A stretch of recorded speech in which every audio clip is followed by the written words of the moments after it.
দর্শক, সাগরে চলছে ৫৮ দিনের মাছ ধরার নিষেধাজ্ঞা। আগামী ১১ জুন পর্যন্ত এই নিষেধাজ্ঞা চলবে। প্রজনন মৌসুমে মাছের উৎপাদন বাড়ানোর লক্ষ্যে এই সিদ্ধান্ত নিয়েছে সরকার। এ বিষয়ে আরো খবর জানাতে আমাদের সাথে লক্ষ্মীপুর থেকে যুক্ত হচ্ছেন সহকর্মী আতোয়ার মনির।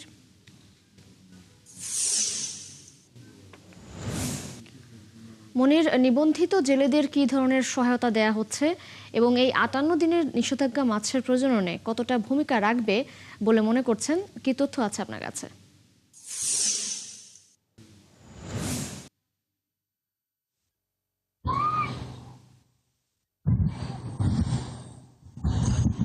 তৃষা, অর্থাৎ এই সমুদ্রে ৫৮ দিনের যে নিষেধাজ্ঞা চলছে, এই ৫৮ দিনের নিষেধাজ্ঞা এর আগে আপনি জেনে থাকবেন লক্ষ্মীপুর আলেকজান্ডার থেকে চাঁদপুর যে ৬০ নল পর্যন্ত মেঘনায় যে অভয়াশ্রম এলাকায় এখনো কিন্তু সেই ২ মাসের নিষেধাজ্ঞা চলছে।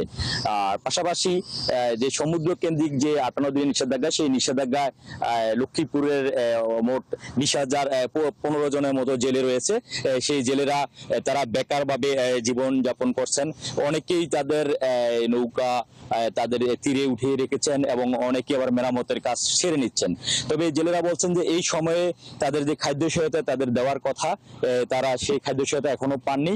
তবে খুব দ্রুত যাতে পান এমনটি তারা দাবি জানিয়েছেন। পাশাপাশি বিভিন্ন সময় তাদের যে খাদ্য সহায়তা দেওয়া হয়, তারা যখন শেষ সময় তারা যখন সমুদ্রে তারা যাতায়াত শুরু করে তখন খাদ্য সহায়তা নিয়ে আসা হয়। তো সেই সময়টিতে খাদ্য সহায়তা তাদের কোনো কাজে আসে না, তারা এমনটি বলেছেন। আর এছাড়া লক্ষ্মীপুর যে আলেকজান্ডার থেকে চাঁদপুর যে ৬০ নল পর্যন্ত অভয়াশ্রম এলাকায় নিষেধাজ্ঞা চলছে, এই নিষেধাজ্ঞায় অনেক জেলেই কিছুদিন মানলো এই পয়লা বৈশাখ কেন্দ্র করে অনেক জেলেই অমান্য করে মাছ ধরছেন। এখন পয়লা বৈশাখ শেষ, এরপরও কিছু কিছু জেলে এখনো তারা নদী থেকে উঠে যাননি। আমরা সামনে দেখবেন যে কিছুক্ষণ আগে, ঠিক আমি এই লাইভে যুক্ত হওয়ার 10 থেকে 12 মিনিট আগে কয়েকজন জেলে এভাবেই নদীর তীরে রেখে তারা মাছ ধরে চলে গেছেন এবং আবার এখনো নদীতে বিভিন্ন অংশে তারা মাছ ধরায় ব্যস্ত রয়েছেন।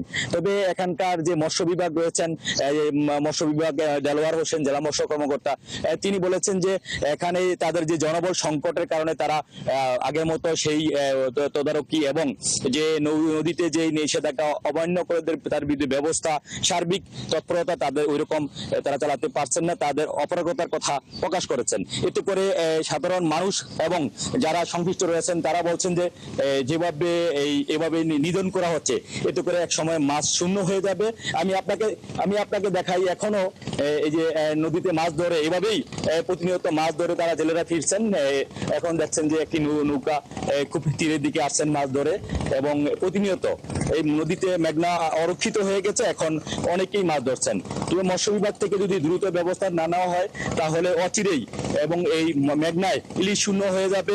পাশাপাশি সমুদ্র কেন্দ্রিক যারা জেলে রয়েছেন তাদের খাদ্য সহায়তা দ্রুত যদি না দেওয়া হয় তারা অনেকটাই ক্ষতিগ্রস্ত হয়ে পড়বেন বলে স্থানীয় লোকজন সহকারে যারা মৎস্য বিশেষজ্ঞ রয়েছেন এবং এই মাছ ধরার পেশায় যারা রয়েছেন তারা বলছেন যে দ্রুত তারা খাদ্য সহায়তা পেলে তারা এভাবে নিষেধাজ্ঞা অমান্য করে তারা নদীতে যেতেন না এবং এতে করে তাদের খুব ক্ষতিগ্রস্ত হবেন। তৃষা। আতোয়ার মনির, আপনি রয়েছেন, আমাদের সঙ্গে থাকবেন। ধন্যবাদ যুক্ত হবার জন্য। দর্শক, মাছ ধরার নিষেধাজ্ঞার খবর জানাচ্ছিলেন আমাদের সহকর্মী আতোয়ার মনির।